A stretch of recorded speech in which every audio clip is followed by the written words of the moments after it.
السلام علیکم۔ پاکستان کے بدحال شہر کراچی سے میں ہوں مسعود رضا۔ کل ایک تاریخی دن تھا جب اپوزیشن جو ایک طویل عرصے سے حکومت کے خلاف برسر پیکار بھی ہے، ہر جگہ پر حکومت کو ٹف ٹائم دینے کی بات بھی کر رہی ہے، لیکن حقیقی وقت جب آیا، جب وہ موقع آیا جہاں پر اپوزیشن حکومت کو روک سکتی تھی اسٹیٹ بینک کی خود مختاری کے بل کو پاس کرنے سے، یعنی سینٹ، وہاں پر اپوزیشن نے عجیب طرح کا رویہ اختیار کیا۔ اکثریت میں ہونے کے باوجود حکومت جیت گئی جو کہ اقلیت میں تھی، اور اپوزیشن ہار گئی۔ ایک تماشا، زناٹے دار تماشا اس کو ہم کہہ سکتے ہیں جو اپوزیشن کے گال پر پڑا۔ اور یہ پہلا موقع نہیں ہے عمران خان حکومت کو جب بھی قانون سازی کرنے کی ضرورت محسوس ہوئی، کوئی اہم قانون سازی، ہر موقع پر ہم نے یہ دیکھا کہ پارلیمنٹ میں اپوزیشن کو شکست کا سامنا کرنا پڑا، اور ایسے موقع پر جب سینٹ میں اس کو اکثریت حاصل ہے، بار بار کی یہ شکست کیا ثابت کرتی ہے؟ یہ وہی بل تھا جس کے بارے میں حکومت ہمیں بتاتی تھی، اپوزیشن ہمیں بتاتی تھی کہ یہ پاکستان کی خود مختاری سلب کر دینے کے مترادف ہوگا۔ یہ بل اگر پاس ہو گیا تو یہ قومی سلامتی کا معاملہ ہوگا، اور جس دن وقت آیا کہ ووٹنگ کرنی تھی، اس دن نہ تو اپوزیشن لیڈر موجود تھے اور نہ ہی ان کی پوری تعداد تھی، اور اس طرح سے حکومت نے یہاں پر کامیابی حاصل کی۔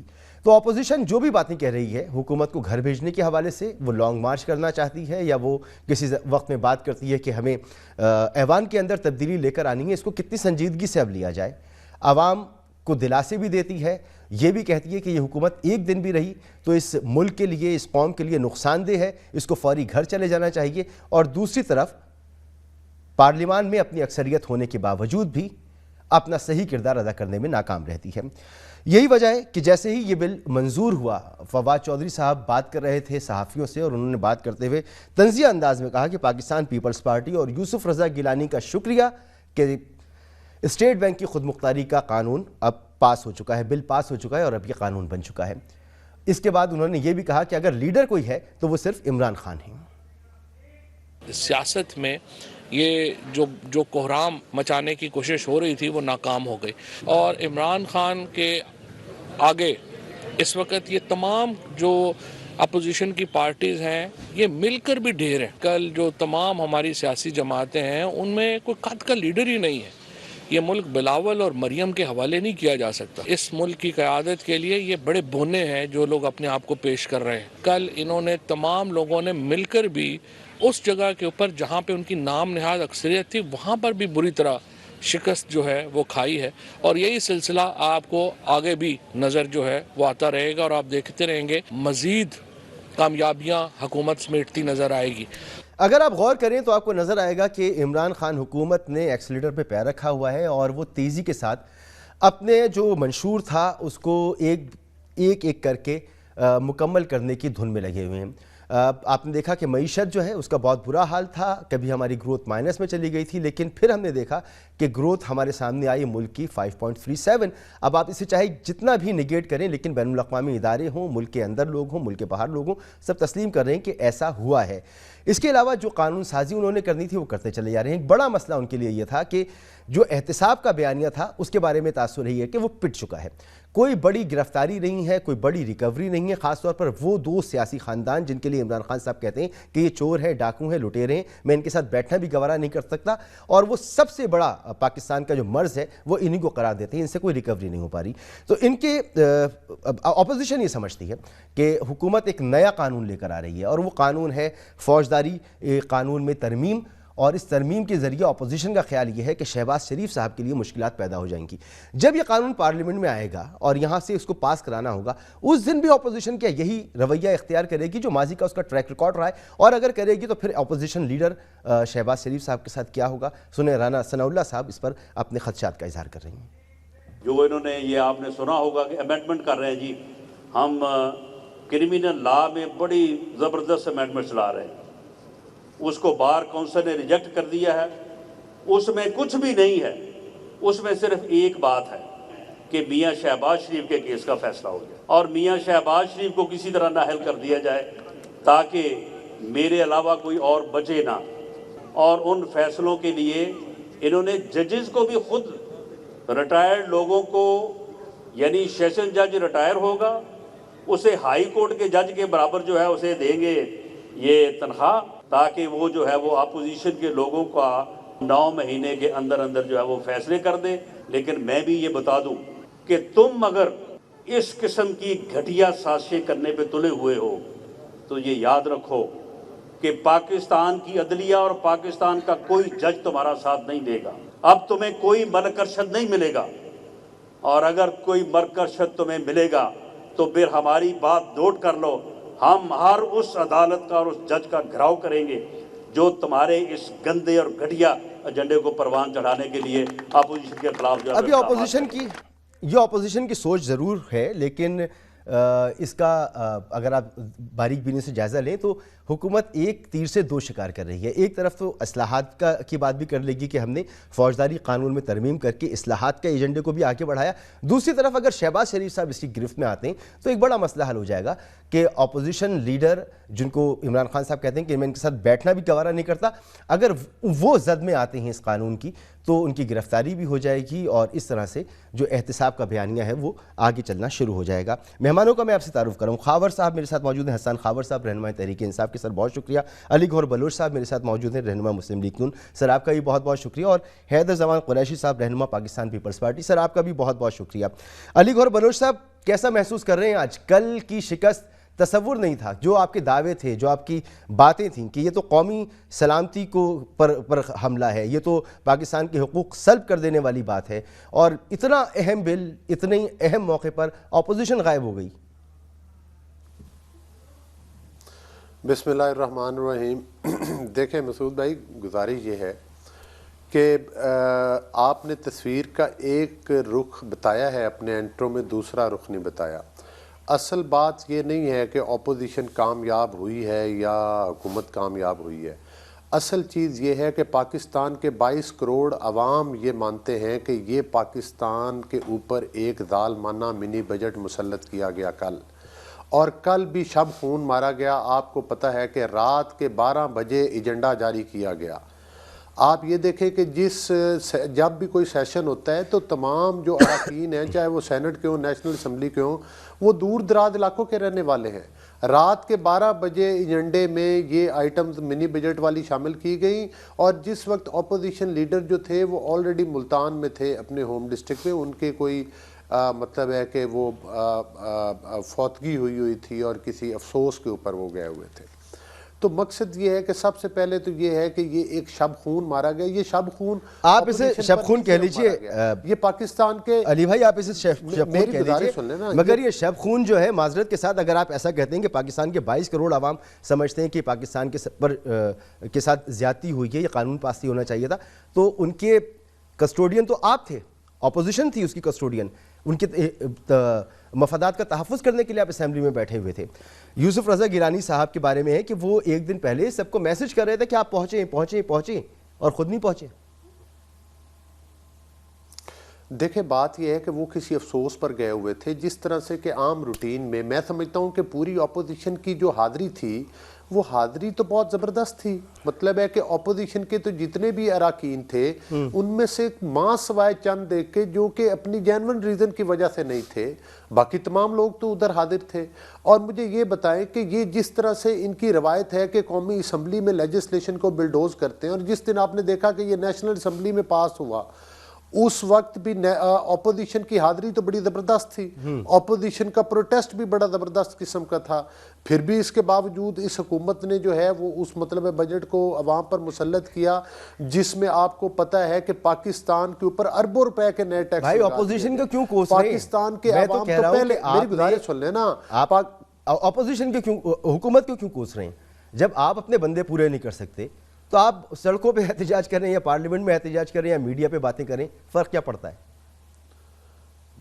بات یہ نہیں ہے مسعود رضا، کچھ لوگ اپنی جینون ریزن کی وجہ سے بھی نہیں ہوتے. یہ ایک ادارہ ہے، اور آپ کو پتہ ہے کچھ لوگوں کی جینون ریزن بھی ہوتی ہے. کوئی بیمار ہوتا ہے، کسی کے افسوس ہو جاتا ہے، کوئی موت واقع ہو جاتی ہے ریلیٹیوز میں، تو پھر اس صورت میں مطلب ہے وہ رکن کیسے آ سکتا ہے.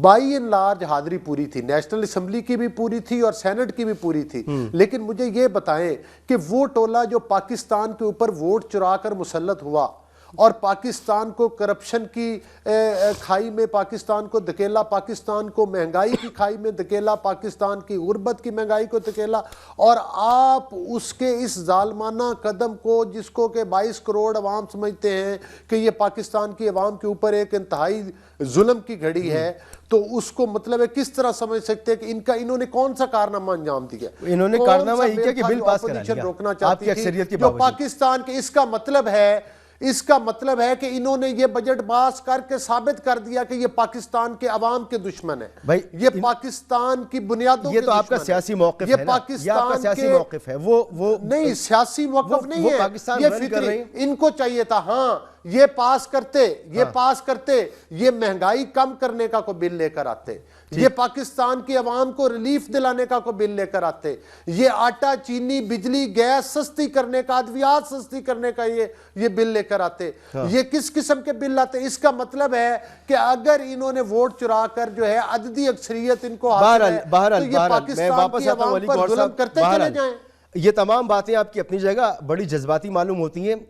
ہر وہ بندہ جس کا کچن اس وقت ڈسٹرب ہے اور جو یہ سمجھتا ہے کہ عمران خان حکومت میں مہنگائی کا اسے سامنا کرنا پڑ رہا ہے، اس کی زندگی مشکل ہو گئی ہے، اس کا دل تو کل بڑا دکھا ہوگا کہ آپ جو بتاتے تھے ویسا کر نہیں پائے، آپ کے لوگ اس میں غائب تھے۔ حسن خابر صاحب،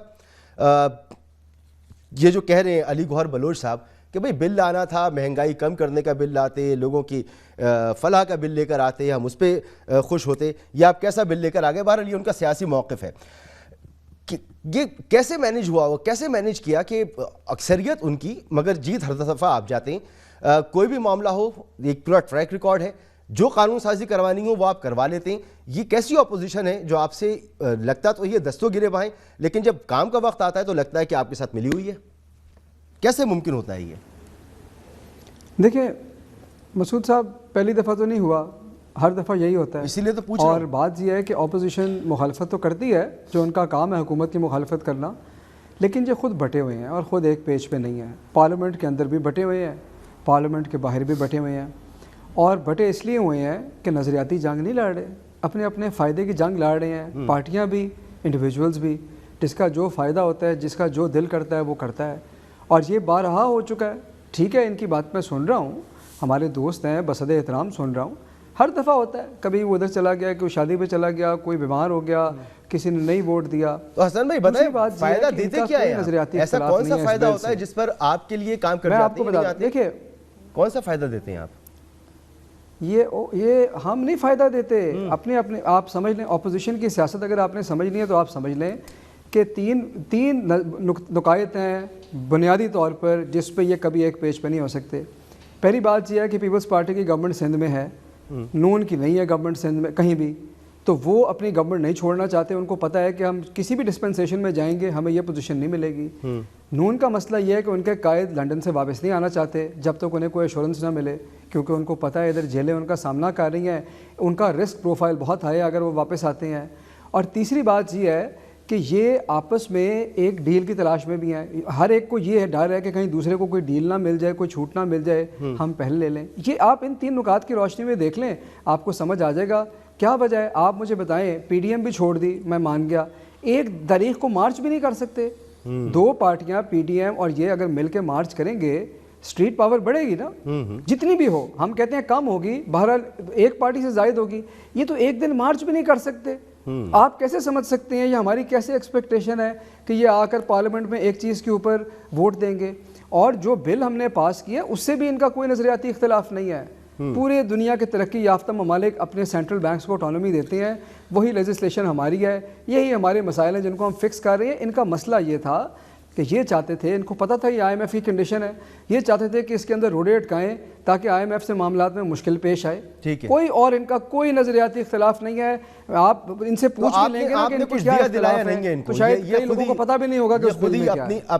اپنی نا اتفاقی کی وجہ سے ہوگی، آپ نے ان کو کچھ دیا دلایا نہیں ہے جی، اور نا اتفاقی اس لیے کہ ان کے انٹرسٹ فرق ہیں، ان کے انسینٹیوز فرق ہیں، وہ اکٹھے ہو ہی نہیں سکتے۔ اچھا حیدر زمان صاحب، بلاول بھٹو زرداری صاحب تو کہتے تھے یہ ملک کی خود مختاری کا سودا کر دینے والا بل ہے، انہوں نے تو خاص ہدایت کی تھی کہ یہ پاس نہیں ہونا چاہیے، ان کی بات بھی نہیں مانی گئی، کیا چلتی نہیں ہے اب ان کی پارٹی میں، کیا مسئلہ ہے؟ بسم اللہ الرحمن الرحیم۔ مسعود بہت شکریہ۔ دیکھیے ایسی بات نہیں ہے، بالکل ان کی واضح ہدایات تھیں اور پارٹی کی طرف سے بھرپور شرکت کی گئی، سوائے یوسف رضا گیلانی صاحب کے، اور ان کی ایک جینوئن ایکسکیوز تھی. لیکن میرے خیال میں میڈیا کا بہت سارا جو فوکس ہے وہ اس کارروائی پہ ہے جو رولز کو جو بلڈوز کر کے، اور اس کے باوجود آپ دیکھیے کہ چیئرمین سینٹ کو اپنا کاسٹنگ ووٹ ڈالنا پڑا، اور اتنی الجھلت تھی، اتنی پینک تھی کہ آرڈر آف دا ڈے بھی رات کو مڈ نائٹ پہ نکالا گیا، نوئنگ کہ جو سینٹ ہے وہ ایک فیڈرل ہاؤس ہے، اس کے ممبران ہمہ وقت وہاں موجود نہیں رہتے. اور دوسری بات یہ ہے کہ اس سے ایک دن کے پہلے کی کارروائی بھی آپ ذرا ڈسکس کر لیں، جو معذرت کے ساتھ کہیں میڈیا میں ڈسکس نہیں ہو رہی، اور وہ یہ تھی کہ فرسٹ کاؤنٹ کے اوپر اپوزیشن کے ووٹ زیادہ نکلے، اس کے بعد پھر گھنٹیاں بجائی گئیں، چیئرمین سینٹ نے دھاندلی کی، اس کے بعد دوبارہ دوپہر میں سیکنڈ کاؤنٹ ہوا، اس کے اوپر بھی اپوزیشن کے نمبر زیادہ تھے، جن لوگوں کی بھی آپ بات کر رہے ہیں ان کی موجودگی کے بغیر بھی، اور پھر ہاؤس پروروگ کر دیا جاتا ہے، اور پھر جمعے کا دن آ جاتا ہے، اور جمعے والے دن جو ہے یہ رات کو آرڈر آف دا ڈے نکالا جاتا ہے، اور اس طریقے سے تو وہ جو دو پہلے کاؤنٹ ہوئے ہیں اس کا حساب کون لے گا؟ وہاں پہ آپ کیوں نہیں بات کرتے؟ بل ہی لے نہیں ہوا تھا. اسی بات انہوں نے کی، بات تو اس وقت کی نا جب بل پریزنٹ کیا جائے. بل پریزنٹ بعد میں کیا گیا، آپ نہیں تھے. دیکھیے اس وقت پریزنٹ کیوں نہیں کیا گیا؟ جب پریزنٹ کیوں نہیں کیا گیا؟ کیا وہ آرڈر آف دا ڈے نہیں کیوں نہیں کیا گیا؟ نمبرز تو موجود تھے، حکومت کا ایجنڈے کے اوپر وہ اس لیے کر دیتے کہ وہ اس دن کرتے اور بل پاس نہیں ہوتا. ایسا تھوڑی ہوتا ہے، وہ انہوں نے اپنے حساب سے کیا. آپ مینیج نہیں کر سکے، آپ نہیں روک سکے اس کو. نہیں تو پھر آپ نے تو اسی لیے رولز آف بزنس ہوتے ہیں، سینٹ کے بھی ہیں، قومی اسمبلی کے بھی ہیں، صوبائی اسمبلی کے بھی ہیں، کہ آپ کو ایک ڈیزگنیٹڈ ٹائم پیریڈ ہے، آپ کو وہ دینا ہوتا ہے، اور اس کے بعد ووٹنگ کی جاتی ہے. اس کے بعد آپ کی انہوں نے بات کی خاور صاحب نے بل کے اوپر، بالکل ہمیں اختلاف ہے. آپ مجھے بتائیے کہ کہاں ایسی اٹانومی دی جاتی ہے کہ اسٹیٹ بینک گورنر جو ہے وہ مادر پیدر آزاد ہو جائے، جو بورڈ آف ڈائریکٹرز آپ نامزد کریں. میرے خیال میں اب اس بات کو رہنے ہی دیجئے. جب آپ یہ سب کچھ جانتے بوجھتے تھے اور آپ اس قانون کو نہیں روک سکے اور یہ قانون بن گیا، تو اب اس کو رہنے دیجئے. اب یہ صرف پروپیگنڈا معلوم ہوتا ہے. ذرا سا آگے چلتے ہیں. حسن خاور صاحب نے شاید وہ شارٹ نہیں سنا ہوگا، وہ گفتگو نہیں سنی ہوگی رانا ثناء اللہ صاحب کی. میں چاہتا ہوں کہ ایک بار وہ بھی سن لیں، کیونکہ جب قانون بننے کی اور مختلف معاملات پر ووٹنگ کی بات آتی ہے تو حکومت بازی لے جاتی ہے، قانون بنا لیتی ہے. اب یہ فوجداری قانون میں ترمیم جو آپ کر رہے ہیں، اس پر رانا ثناء اللہ صاحب نے جو خدشات کا اظہار کیا ہے، اگر ایسا ہی ہے تو پھر یقین کریں کہ تحریک انصاف کا یہ ایجنڈا بھی پورا ہوگا کہ وہ فوجداری قوانین میں بہتری کے لیے اس نے اصلاحات کی، اور یہ ایجنڈا بھی پورا ہوگا کہ اس نے بڑی مچھلیوں پہ نہ صرف ہاتھ ڈالا، انہیں پکڑ بھی لیا. سنیں کہ رانا ثناء اللہ صاحب کہہ رہے ہیں، پھر میں گفتگو آگے بڑھاتا ہوں. جو انہوں نے یہ آپ نے سنا ہوگا کہ امینڈمنٹ کر رہے ہیں جی، ہم کرمینل لا میں بڑی زبردست امینڈمنٹ چلا رہے ہیں، اس کو بار کونسل نے ریجیکٹ کر دیا ہے. اس میں کچھ بھی نہیں ہے، اس میں صرف ایک بات ہے کہ میاں شہباز شریف کے کیس کا فیصلہ ہو جائے، اور میاں شہباز شریف کو کسی طرح نااہل کر دیا جائے تاکہ میرے علاوہ کوئی اور بچے نہ. اور ان فیصلوں کے لیے انہوں نے ججز کو بھی خود، ریٹائرڈ لوگوں کو، یعنی سیشن جج ریٹائر ہوگا اسے ہائی کورٹ کے جج کے برابر جو ہے اسے دیں گے یہ تنخواہ، تاکہ وہ جو ہے وہ اپوزیشن کے لوگوں کا 9 مہینے کے اندر اندر جو ہے وہ فیصلے کر دیں. لیکن میں بھی یہ بتا دوں کہ تم اگر اس قسم کی گھٹیا سازشیں کرنے پہ تلے ہوئے ہو تو یہ یاد رکھو کہ پاکستان کی عدلیہ اور پاکستان کا کوئی جج تمہارا ساتھ نہیں دے گا. اب تمہیں کوئی مرکشت نہیں ملے گا، اور اگر کوئی مرکشت تمہیں ملے گا تو پھر ہماری بات نوٹ کر لو، ہم ہر اس عدالت کا اور اس جج کا گھراؤ کریں گے جو تمہارے اس گندے اور گھٹیا ایجنڈے کو پروان چڑھانے کے لیے اپوزیشن کے خلاف جو ہے اقدامات کریں. علی گور بلوچ صاحب، بڑا مسئلہ پڑ جائے گا. میاں صاحب پہلے نااہل، مریم بی بی جو ہیں وہ نااہل. اگر یہ قانون پاس ہو گیا اور ہو جائے گا جیسے کہ حکومت کرواتی چلی آئی ہے، تو پھر جو آپ کے خدشات ہیں یہ سچ ثابت ہو گئے تو کیسے الیکشن میں جائیں گے؟ کون لیڈ کرے گا پارٹی کو؟ مسعود رضا، جس رانا صاحب کی جو ابھی ویڈیو دکھا رہے ہیں، میں اور رانا صاحب کٹھے تھے اس پروگرام میں، ابھی میں ادھر سے ہی آ رہا ہوں آپ کے پروگرام میں. دیکھیں گزارش یہ ہے کہ رانا صاحب نے بالکل صحیح آپ کو ان کے عزائم بتائے ہیں اور ان کے ارادے بتائے ہیں کہ یہ کس طرح سے جب کسی حکومت کا فوکس یہ ہو جاتا ہے کہ اس نے اپنے سیاسی جو حریف ہیں ان کے خلاف انتقامی کارروائی کرنی ہے، ان کو وکٹمائز کرنا ہے، تو پھر ان کی کارکردگی اسی سلیکٹڈ حکومت جیسی ہو جاتی ہے اور پاکستان اور پھر معاشی طور پر ملک اس تباہی کے گڑھے میں گر جاتا ہے جس میں آج کل پاکستان گرا ہوا ہے، اور پھر سیاسی انتشار اور پھر ساتھ معاشی انتشار یہی ہیں جو ملکوں کو ہم پہلے ایک تجربہ بنگلہ دیش کا کر چکے ہیں۔ اس کا مطلب یہ ہے کہ یہ تو ایسے ہی ہے جس طرح سے آپ مثال میں آپ کو یہی دوں گا کہ جس طرح سے کسی گھر میں ڈاکہ پڑ جائے اور اس کے سارے سیفٹی میجرز بھی پورے ہوں، لیکن پھر بھی آپ کہیں کہ نہیں غلطی تو آپ کی ہے نا جی کہ ڈاکہ پڑ گیا آپ کے گھر میں، چونکہ مطلب ہے کہ آپ اس کو روک نہیں سکے۔ بات یہ ہے کہ اس وقت پاکستان کو ان سیاسی ڈاکوؤں نے گھیرے میں لیا ہوا ہے جو پاکستان کا خزانہ بھی لوٹ رہے ہیں اور پاکستان کے قوانین کی دھجیاں بھی اڑا رہے ہیں اور پاکستان کے آئین کی دھجیاں بھی اڑا رہے ہیں۔ اور دوسری بات یہ ہے، یہ ہمارے لیے کوئی نئی بات نہیں ہے کہ میاں نواز شریف صاحب پہلی دفعہ جیل نہیں گئے، شہباز شریف صاحب اسی حکومت کے ہوتے ہوئے 2 سے 3 بار جیل گئے، مریم نواز صاحبہ جیل کاٹ چکی ہیں، حمدہ شہباز 2 سال سے زیادہ جیل کے اندر رہے ہیں۔ یہ ہمیں یہ ڈرائیں گے، یہ مطلب ہے کہ یہ قوانین بنا کر ہمارے خلاف اور استعمال کریں گے۔ اب ان کے یہ خواب شرمندہ تعبیر نہیں ہوں گے۔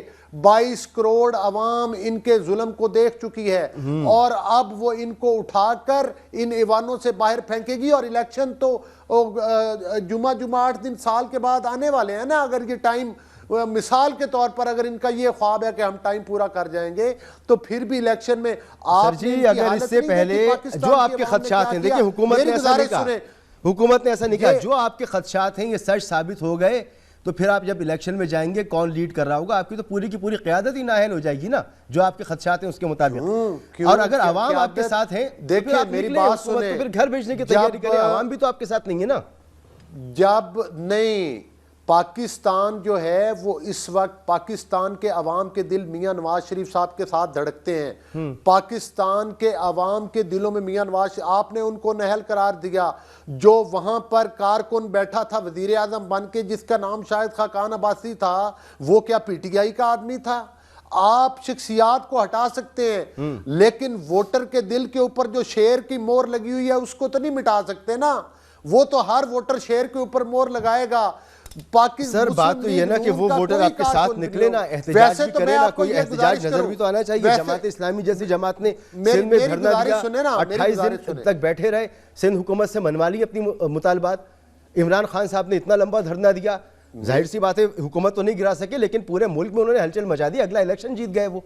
تو آپ کو تو نکلنا چاہیے نا۔ اگر ان کے احتجاج بھائی کیا بات کرتے ہیں مسعود رضا، ان کے سپانسرڈ دھرنوں کو، جو کہ بیساکھیوں کے سارے دھرنے بھی انہوں نے دیے، وہ دھرنے جن کے اندر پیسے بانٹے گئے تھے، وہ دھرنے جہاں پر امپائر کی باتیں ہوا کرتی تھیں، وہ دھرنے جب پی ٹی وی پر حملہ کیا گیا۔ سر جی آپ جینون دھرنا کر لیں نا، آپ جینون کر لیں، آپ ان کے پاس بقول آپ کے، ان کے پاس تو اکثریت نہیں ہے، آپ کر لیں۔ مجھے ایک بریک لینے دیں، آپ کر لیجئے گا۔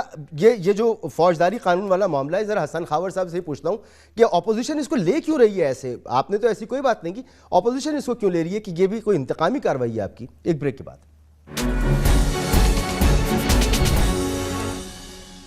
پروگرام میں آپ کو ایک بار پھر خوش آمدید۔ ضابطۂ فوجداری کے قوانین پاکستان میں جو رائج ہیں یہ 120 سال پہلے بنائے گئے تھے اور اب موجودہ حکومت ان میں ترامیم لے کر آ رہی ہے۔ سپریم کورٹ بار کے اس پہ اعتراضات ضرور آ گئے ہیں، نون لیگ کی بھی آپ نے گفتگو سن لی ہے۔ تو حسن خاور صاحب آپ کے پاس آنے سے پہلے میں چاہ رہا ہوں حیدر زمان صاحب سے بھی اس پر ان کا ٹیک لے لوں تاکہ آپ بھرپور جواب دے سکیں دونوں کو۔ تو حیدر زمان صاحب آپ لوگوں کا کیا ماننا ہے یہ فوجداری قوانین میں جو تبدیلی لے کر آ رہی ہے؟ 120 سال پرانے یہ قوانین تھے، اس کو پازیٹیولی دیکھنا چاہیے آپ لوگوں کو؟ دیکھیں مسعود، مین جو فوجداری قانون ہے جسے آپ CRPC کہتے ہیں اور پاکستان پینل کوڈ، یہ واقعی بہت پرانا قانون ہے، لیکن یہ ایسی بات نہیں ہے جس طرح شاید آپ کوئی یہ تاثر مل رہا ہے کہ یہ کو پاکستان کی تاریخ میں اس میں پہلی ترمیم ہو رہی ہے۔ اس میں کئی درجنوں ترامیم ہو چکی ہیں متواتر حکومتوں میں سے، پروسیجرل امینڈمنٹس بھی ہوئی ہیں, نئی دفعات آتی ہیں, اور کئی کرمنل لا امینڈمنٹ ایکٹ اور بلز ایک ایک سال میں مختلف اسمبلیوں نے پاس کیے. تو یہ ایسی بات نہیں ہے, مگر اتنے بڑے پیمانے پر تو نہیں نا کہ 600-700 ترامیم آ رہی ہوں, یہ تو پہلی مرتبہ ہو رہا ہے. جی ہاں, اب اس کا جو حجم بتایا جا رہا ہے کہ 600 امینڈمنٹس ہیں اور یہ بہت بڑا پیکیج ہے, یقیناً ہم اس کو دیکھنا چاہیں گے. اور پاکستان پیپلز پارٹی کا یہ موقف ہے کہ جہاں باقی اداروں کو اور کام کرنے کی ضرورت ہے, وہاں بالکل ڈسپنسیشن آف جسٹس جو ہے, جو ہمارا عدالتی نظام ہے, جس میں معذرت کے ساتھ بہت سارے جوڈیشلی ایکٹیوزم مائنڈ سیٹ رکھنے والے چیف جسٹسز آئے اور انہوں نے اپنا کام کرنے کی بجائے حکومت کے اوپر اوورسائٹ اور بہت سارے اور ایسے کام کھول دیے. ڈیمو سے چندہ اکٹھا کرنے سے لے کر کہاں کہاں تک بات لمبی ہو جائے گی. تو بالکل جہاں تک ڈسپنسیشن آف جسٹس ہے, پروسیکیوشن کے نظام کو بہتر کرنا ہے, وٹنس پروٹیکشن کا کام ہے, آپ کی پروسیجرل لاز کو جو فریولس لٹیگیشن ہے چونکہ بہت زیادہ ہے, سول میں بھی ہے, کرمنل میں ہے, بالکل ہم چاہیں گے کہ اس میں بہتری ہو. آربیٹریشن کے نظام کو بہتر کرنے کی ضرورت ہے, ADR کے نظام کو بہتر کرنے کی ضرورت ہے, ٹیکسیشن کے قوانین میں ریکنسیلیشن اور ڈسپیوٹ ریزولوشن کے میکنزم کو. تو جہاں جہاں ایسی پروسیجرل امینڈمنٹس ہوں گی جس سے عام آدمی کی زندگی میں انصاف کی فراہمی کو سستا اور سوئفٹ کیا جائے, ڈیلے جسٹس جو ہے اس کے ایبیوز آف پروسیسز کو کم کیا جائے, پاکستان پیپلز پارٹی یقیناً ان کو ایک پازیٹیو اسپرٹ سے. اور آپ کے نزدیک یہ کوئی حکومت کا انتقامی اقدام نہیں ہے آپ کے نزدیک؟ دیکھیے ماضی ان کا جو ہے نا وہ اسی قسم کا ہے کہ یہ پرسن اسپیسیفک یا ایجنڈا اسپیسیفک لیجسلیشن لاتے ہیں. جیسے کہ نیب کے قانون میں ترامیم صرف ان لوگوں کے لیے کی گئیں جن کو یہ بچانا چاہتے تھے, اور ایک خاص ٹائم پیریڈ پہ اس کا قدغن لگائی گئی. اور بھی بہت سارے قوانین ہیں جو منٹوں میں انہوں نے پاس کیے, اس کا مقصد یہ تھا کہ کہیں نہ کہیں کوئی حکومتی وزیر یا حکومتی شخص یا کوئی ان کا کام جو ہے وہ ڈسٹرب ہو رہا تھا یا پرابلم ہو رہا تھا. تو وہ ان کا ایک ماضی ضرور ہے, لیکن ماضی ضرور ہے. تو ہم یہ دیکھنا چاہیں گے جب اس کا پورا یہ لے ہوگا کہ اس میں پاکستان کے عوام کے لیے کیا ہے اور کچھ خاص کسی ٹولے کے لیے تو نہیں ہے. دیکھیے قانون میں بہتری کی گنجائش, لیکن قانون کی امینڈمنٹس کے علاوہ آپ کو جو اشخاص ہیں, اب مجھے بتائیں نا, پولیس آرڈر میں ترامیم ہو گئیں لیکن وہ کدھر گئے؟ ناصر خان درانی مرحوم کے بعد 7 IG آ گئے. قوانین تو ہیں نا, لیکن ان کی امپلیمنٹیشن اور جس قسم کے لوگ انہوں نے لگائے اور پھر ان کو کام نہیں کرنے دیا گیا. ایک چیف سیکرٹری کی 3 مہینے ایوریج ہے پنجاب میں, اور IG کی بھی کچھ 4-5 مہینے ہیں. 7 فیڈرل فائنانس سیکرٹری چینج ہو گئے, 8 چیئرمین FBR چینج ہو گئے. تو یہ ریفارمز ضرور ہوتے ہیں, لیکن ریفارمز کے ساتھ ساتھ آپ کو ایک سپورٹنگ بامقصد ہونے چاہیے اور سپورٹنگ مقصد. ایک طویل عرصے سے ہم تمام معاملات کو دیکھ رہے ہیں. مشرف صاحب کے دور سے اس پر کوششیں شروع ہوئیں, پولیس آرڈر 2001 پھر 2002, کبھی نافذ ہوتا ہے کبھی ہٹا لیا جاتا ہے. تو اس میں بڑے مسائل ہیں.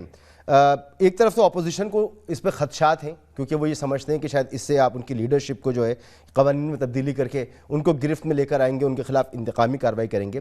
تو اس کا تو جو جواب ہو وہ آپ دیجیے گا. لیکن میرا سوال یہ ہے کہ آپ ترامیم کتنی بھی لے آئیں, قانون کتنا بھی تبدیل کر دیں, مگر جب تک سیاسی اثر و رسوخ سے پاک نہیں ہوگا یہ سسٹم, اس وقت تک یہ پرفارم نہیں کر سکتا. یہ وہی بات ہے جو عمران خان صاحب ہم سے کہا کرتے تھے. 600-700 ترامیم لانے کے بعد کیا یہ نظام, فوجداری نظام, سیاسی اثر و رسوخ سے پاک ہو جائے گا؟ میرا یہ سوال ہے آپ سے. 3 آپ کی باتوں کا جواب میں دینا چاہوں گا. پہلی بات یہ ہے مسعود صاحب کہ یہ الزام بڑا دلچسپ ہے اور کومیکل ہے کہ ہم یہ شہباز شریف صاحب کا کیس ڈیسائیڈ کرنے کے لیے لا رہے ہیں. اور اس کی وجہ یہ ہے کہ شہباز شریف صاحب کے خلاف جو TTs کا کیس ہے اس میں ہمارا موقف تو بڑا واضح ہے کہ یہ کیس سب کے سامنے ہے. یہ 16 ارب روپیہ ان کے اکاؤنٹوں میں آیا ہے اور اس کا کوئی حساب یہ نہیں دے پا رہے. لیکن ان کی پارٹی کا یہ کہنا ہے کہ ہمارے خلاف کوئی ثبوت نہیں ملا. اگر آپ کے خلاف کوئی ثبوت نہیں ملا اور اسی بہانے اگر آپ کا کیس جلدی ڈیسائیڈ ہو جائے گا تو آپ کو تو خوش ہونا چاہیے کہ آپ کو انصاف مل جائے گا. یہ تو سچ ہے نا کہ یہ تاریخیں لے رہے ہیں اور یہ نہیں چاہتے کیس آگے چلے. تو میں سمجھتا ہوں یہ بڑی کامیکل بات ہے اس چیز سے، ایک طرف کہنا کہ ہمارے خلاف کوئی ثبوت نہیں ہے اور ایک طرف کہنا کہ اس سے ہمارا کیس جلدی ڈیسائیڈ ہو جائے گا. ان کو یہ ڈر ہے، اور وہ اردو کا ایک محاورہ ہے کہ چور کی داڑھی میں تنکا، تو یہ کافی زیادہ تنکے ہیں. دوسری بات یہ ہے کہ وہ لوگ جو کیسوں کے اوپر ٹائم لمٹ لگنے سے فوجداری کیسوں کے اندر یہ اعتراض اٹھاتے ہیں، کیا وہ نہیں جانتے کہ پاکستان کی فوجداری عدالتوں کے اندر لوگ جوتیاں چٹ کھا رہے ہیں، لوگ ایک عمریں گزار دیتے ہیں اور ان کو انصاف نہیں ملتا؟ کیا ان کو نہیں پتہ کہ ہماری کیس پینڈنسی کیا ہے، کیا کوانٹم ہے کیسز کا، کس طرح ہیلو بہانوں سے وہ لوگ جو ریسورسفل ہیں وہ تاریخیں لیتے ہیں، اور تاریخیں لینے کے بعد جو ہے ان کو پھر بھی انصاف نہیں ملتا؟ تو آج اگر خدا کر کے یہ ہونے جا رہا ہے تو اس کو ہونے دیں اور اس پہ کوئی پازیٹیو رائے دیں. تیسری بات یہ ہے کہ آپ نے یہ بتایا بالکل صحیح، یہ بہت پرانے قوانین ہیں. کرمنل پروسیجر کوڈ 1898 کا ہے، پاکستان پینل کوڈ 1860 کا ہے. یہ سچ ہے کہ اس کے اندر مائنر امینڈمنٹس ہوتی رہی ہیں، پر آج تک ان قوانین میں کوئی سبسٹینشیل میننگ فل بڑی امینڈمنٹ نہیں ہوئی، اور نہ ہی کسی اپوزیشن کی پارٹی کی طرف سے کوئی ڈرافٹ مسودہ ہے کہ یہ ترامیم آپ کر دیں، اپنی نہ کریں، اور نہ ہی ان کی حکومتوں نے آج تک کوئی ایسا پیکج دیا. اب آخر میں آتا ہوں آپ کے سوال کی طرف کہ کیا یہ ترامیم کافی ہیں؟ اگر ہم نے کرمنل جسٹس سسٹم کو ریفارم کرنا ہے تو ہمیں قوانین کو بھی تبدیل کرنا ہے، ہمیں کیپیسٹی بھی بلڈ کرنی ہے، ریسورسز بھی دینے ہیں، اور تیسری بات یہ ہے جو آپ نے بات کی کہ ہم نے پولیٹیکل انفلوئنس بھی ختم کرنا ہے. لیکن یہ تینوں آئدر اور نہیں ہے، یہ تینوں کام ہم نے کرنے ہیں. قوانین کے جو ترامیم ہے وہ سب سے پہلے ہوں گی، ساتھ ساتھ ہم نے ان کو ریسورسز دینے ہیں تاکہ یہ اپنے کیسز ڈسپوز آف کریں. اور جس چیز کی آپ نے بات کی ہے یہ ایک کلچرل چینج ہے جو سب کو مینیفیسٹ کرنا چاہیے. جب عمران خان صاحب کو سپریم کورٹ نے بلایا تھا تو وہ فوری طور کے اوپر وہاں پہنچ گئے تھے. تو عدالتوں کا احترام اگر ہم کریں گے تو یہ پہلا قدم ہے پولیٹیکل انفلوئنس کو کم کرنے کے. لیکن اگر ہم دائیں بائیں یہ تو اخلاق، یہ تو ان کی، یہ تو عمران خان صاحب کا اعتماد ہے نا. میں تو یہ کہہ رہا ہوں کہ اس راستے پہ نہیں چل سکتے. اگر قانون میں پولیٹیکل انفلوئنس کو روکنے کے لیے ترامیم نہیں ہے، اور ہمارا پولیس کا نظام ہو یا پورا یہ سسٹم آپ دیکھ لیں، اگر اس پر پولیٹیکل انفلوئنس ویسے ہی برقرار رہتا ہے جیسے تھا، تو پھر آپ کتنی بھی ترامیم کرنے سے فرق کیا پڑنے والا ہے؟ جی فرق پڑے گا. دیکھیے میں آپ کو بتاتا ہوں کہ مثلا آپ نے جس ترمیم کی بات کی وہ ترمیم یہ ہے کہ ایک reasonable time limit criminal case کے اوپر رکھی جائے تاکہ اس کا جو ڈسپوزل ہے وہ کوئک ہو. کئی دفعہ ایسے کیس مگر حسن صاحب معذرت، اس سے پہلے ایپیکس کورٹ بنی اور نا، پولیٹیکل انفلوئنس کے اندر آپ کیس کو ڈیلے کرتے ہیں. ایپیکس کورٹ میں مہینوں کا نہیں ہفتوں کا ٹائم رکھا گیا کیسز کو ڈیسائیڈ کرنے کے لیے. انبار لگے ہوئے کیسز کرنا چاہوں گا حسن، مکمل کر لیں تو. جی پلیز.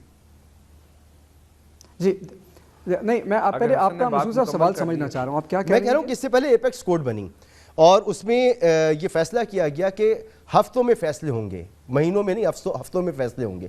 لیکن پھر ہم نے دیکھا کہ ان کیسز کا انبار لگا ہوا ہے، ڈسپوز آف نہیں ہوئے وہ کیسز. تو صرف ٹائم باؤنڈ کر دینے سے کیسز حل نہیں ہوتے. ٹھیک کہہ رہے ہیں. دیکھیے مسعود صاحب بالکل آپ نے بجا فرمایا، لیکن اگر ایک قانون پہ عمل درآمد نہیں ہوا تو اس کا مطلب یہ ہرگز نہیں کہ وہ قانون برا ہے اور قانون میں ترامیم ضروری نہیں. میں آپ کی بات سے متفق ہوں کہ قانون میں ترامیم کریں، قانون کو بہتر بنائیں، اور اس پر عمل درآمد اس سے بھی زیادہ ضروری ہے. میں آپ کے ساتھ کھڑا ہوں اس بات میں، اس سے کوئی ڈس ایگریمنٹ نہیں ہے. اچھا علی گوہر بلوچ صاحب، میرا جو سوال ہے، میں ایک بات کرنا چاہ رہا تھا. جی آپ بات کر لیجئے پھر میں آتا ہوں.